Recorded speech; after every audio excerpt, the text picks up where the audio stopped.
Previously on Road to the Kenyan Premier League, the boys launched a brand new kit complete with its very own launch commercial shot in the heart of Kahawa West, with several celebrity cameos bringing a new energy to the club as we looked towards another key matchup, a rematch against RDU, the same side that handed us one of the roughest afternoons of our whole season the first time around. 2 set-piece goals conceded resulted in a 2-0 loss in week 12 of the season, our rock bottom moment where nothing was going right for the club. Now, 3 months later, we had a chance to redeem ourselves and the squad was fired up. Months of consistent nutrition, training, and chemistry building had led to one of the most anticipated matchups of our entire season. Over 500 fans packed the sidelines at Mahiga Primary, record-breaking numbers showing up in support as our club's fandom continues to spread like wildfire throughout the streets of Kahawa West. And in this episode, I am covering it all along with major headlines on the Lionesses, behind the scenes of our matchday kit reveal, and much, much more. You're now watching Road to the Kenyan Premier League.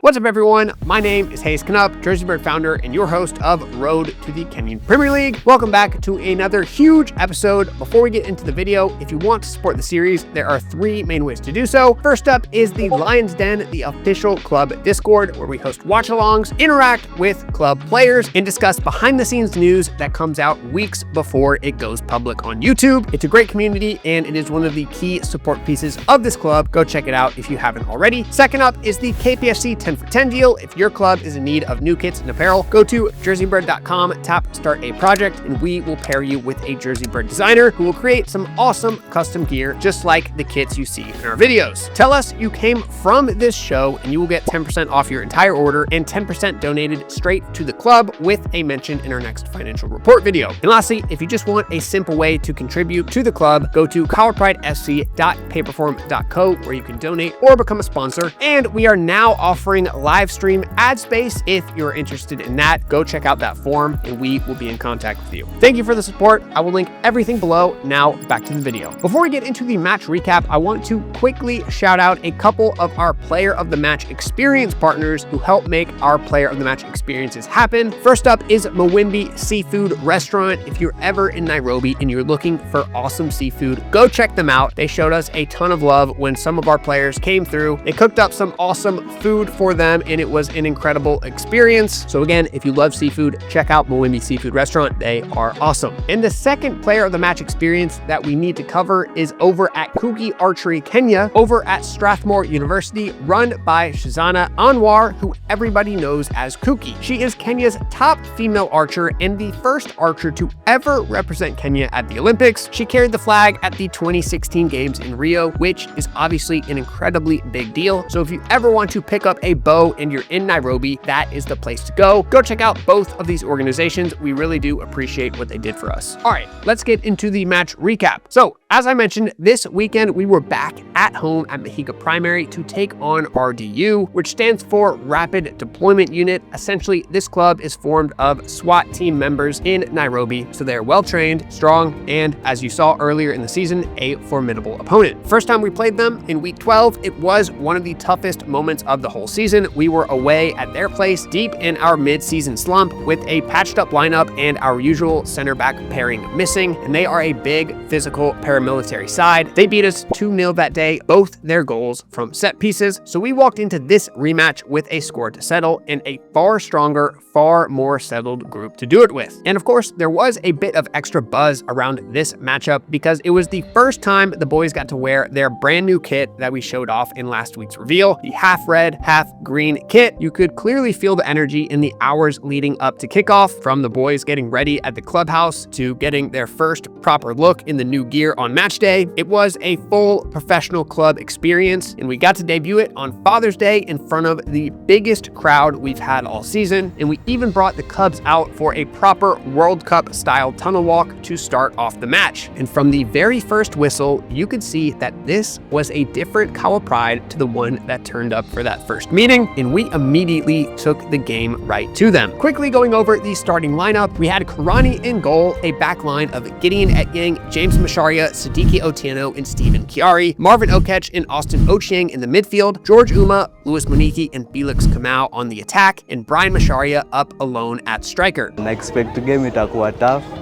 but at the end of the day, I expect tutakuwa na kitu positive na tutashukuru.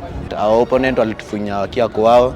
This game it means that it is like a revenge for us. Juu sisi ni Masimba, tuko home, lazima tuonyeshe venye kuna kaaga huku. It's all about winning today. Thank we have to launch our jerseys. The first half opened up to a real battle, very physical and tight defensively, just as we expected from RDU. Swings on Macharia. Oh. Now Jojo Uma. Austin. Rolling it to Chiari. Good pass, and it's an own goal.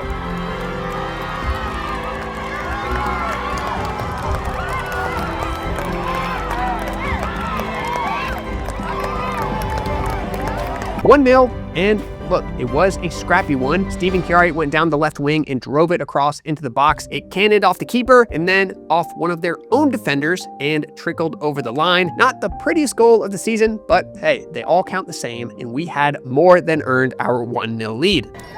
They're attacking from the back post. Sidiki Otieno and James Macharia. And they rise, Macharia! It's 2!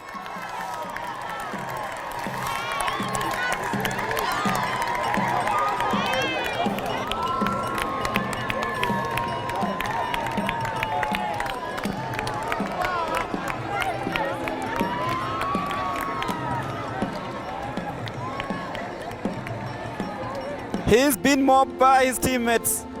2-0, and that is our center back, James Macharia, climbing at the back post to head home a Gideon Etyeng corner. It was his first goal of the season on one of the final kicks of the first half, and you could not script this opening half any better. And there is a real bit of poetry in this one too, because set pieces are exactly what sank us in the first meeting. Both of RDU's goals came that way, and here we are turning one into a goal of our own this time. And before we go into the half, I have to give a word to Louis Muniki, who wore the captain's armband throughout the match and was incredible throughout the first half, generating chances and pretty much in the middle of every offensive attack that we generated. So we go into the break up 2-0, exactly where we want to be. We did make a change at the break because Gideon Etyeng had taken a tough hit in the first half. So Rahimu Salehe, the Tanzanian terror, came on for him on the right wing to start the second half. And here's something you don't see every day. Since RDU are a police unit, they rolled in with their own police vehicles and an ambulance, which made for a pretty dramatic entrance, and it actually ended up being their traveling doctors as well. And that same ambulance came and looked after Gideon, a real classy touch from our opponents on the other side. Then around the 80th minute mark, Kasim Mwinyi Little Dembele came on for Felix Kamau. The live stream was very excited to see that sub, and he made an instant impression, at one point megging an RDU defender right along that far touchline. Those are the kind of cheeky moments you love to see from Little Dembele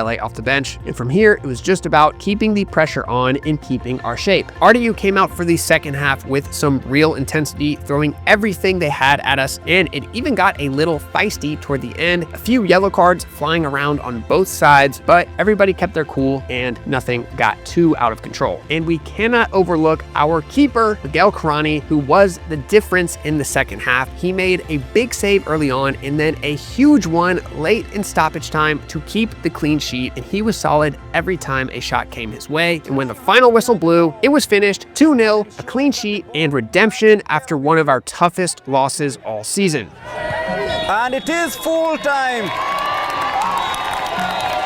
It is another win, another 3 points, and a clean sheet. And it is happy birthday, Brian Macharia. Oh, sincere. Happy Father's Day to everyone around the globe. But it is a massive 3 points as they march up the table, Kahawa Pride. They return in kind. It was 2-0 in the first leg. It is 2-0 in favor of the host in this second leg. 3 crucial points for Kahawa Pride.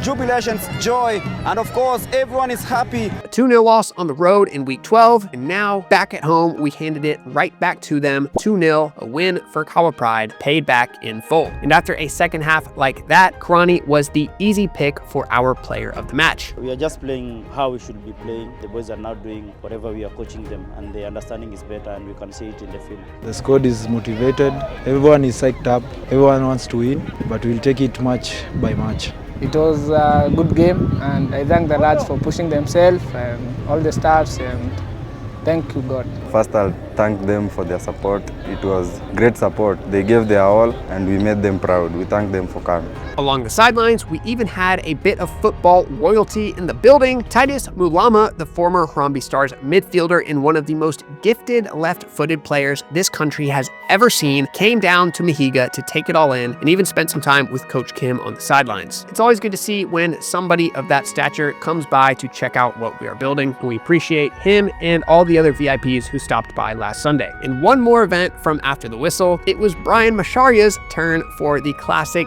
Kenyan birthday washing. You guys all know the tradition by now, and rookie move, he tried to run, but of course, despite sprinting all around the field, there was no escaping this group. He got tracked down and washed in the end. And I want to look at a pattern that is now emerging when looking at our away and home match results. First, it was Holy Mary who beat us earlier in the season. They came to Mahiga and we took them down. Now, the same fate has happened to RDU. Beat us earlier in the season, they come to Mahiga, they can't get anything. So that just goes to show our crowd is second to none in this league. Our ultras are absolutely insane, and the energy that we bring on game day at home is actually incredible. And as T. Chaco put it best, 90 minutes at Mahiga is a very long time. Moving into major headlines on the women's side of things, we have to talk about what has recently happened to Madeira Soccer Assassins, and this one is a bit of a wild story. We have several players who transferred from the Soccer Assassins, who are a Premier League club, to the Lionesses, and they just finished their season thinking they were safe from relegation. They were level on points with another club and should have stayed up on goal difference, so they thought they were good to go. But the very next day, the Federation reviewed the table and found that they had actually been credited with 1 point too many, with a 3-point deduction for a match they had boycotted and 6 points wiped from games against teams that had ended up being removed from the league. Their correct total came out at 14 points, not 15, and that single point was the difference between staying up and going down. So just like that, Madeira was relegated. And again, you might be wondering why I'm covering this story. A lot of our players on the Lionesses side come from Madeira or have ties to Madeira. One of our assistant coaches also came from that club, and their director, Alex, is the same man who sent us Rahimu Salehe and Mohamed Nguvu. So watching all of that happen to them does hurt a little bit, but it is also a reminder of how fast things can turn in Kenyan football. You never know what is going to happen with the leagues above and below you, which is something we should keep in mind, because while promotion or first place is looking unlikely for our squad, it is crucial that we continue to win as many games as possible because, like I said, you never know what's going to happen. You want as many points as you can get. Tiebreakers, clubs dropping out, anything can happen, so never give up hope. Couple quick updates before I close this one out. The Lionesses are still flying right now. They put 7 past Kamongo, a 7-0 result that pretty much tells you everything you need to know about that match. Christine Mbenzi led the way with 2 goals and took player of the match. That keeps them second on the table with 1 more game to go. First place is statistically out of reach at this point, but there may be a second place playoff between the West and the East. We are second in the East, so potentially we could play the second place West team in a playoff to promote, but that playoff is not set in stone by any means. We'll have to see what the league decides to do. And on the Mapogo side of things, our U19 squad, the lads had a tough one last time out, going down 3, but they are back at home this weekend, and hopefully they will get back on the right track. So there you have it. This 2-0 win moves us up to 50 points, and we are still sitting in 4th on what is now a 7-game winning streak with a goal difference of plus 19 on the season. Up at the top, Westlife are still out in front with 65 points, then Mbakasi with 57 and Kamongo with 52. So we are right on Kamongo's heels, just 2 points off of 3rd place. And finally, we get a shot at one of these top clubs. Next up is one of our biggest tests of the season. We're going on the road to face Mbakasi United, who, like I mentioned, sits second on the table with 57 points. So hopefully we can take some points off of them. That stream will be live on Sunday Sunday at 3 p.m. East African time, which is 1 p.m. in London and 8 a.m. in New York. Quick injury report, Govid is still working his way back into the lineup, so he sat this game out, and as we mentioned, Gideon Etting took a big hit, so we will be keeping an eye on him as well. But that's all I have for the episode. If you like the show, drop a like, drop a sub, and comment where you are tuning in from. As always, you can catch new episodes of Road to the Kenyan Premier League every Wednesday and Friday at 1 p.m. Eastern Time. Thank you all for the incredible amount of support from all around the globe, and I'll see you in the next one.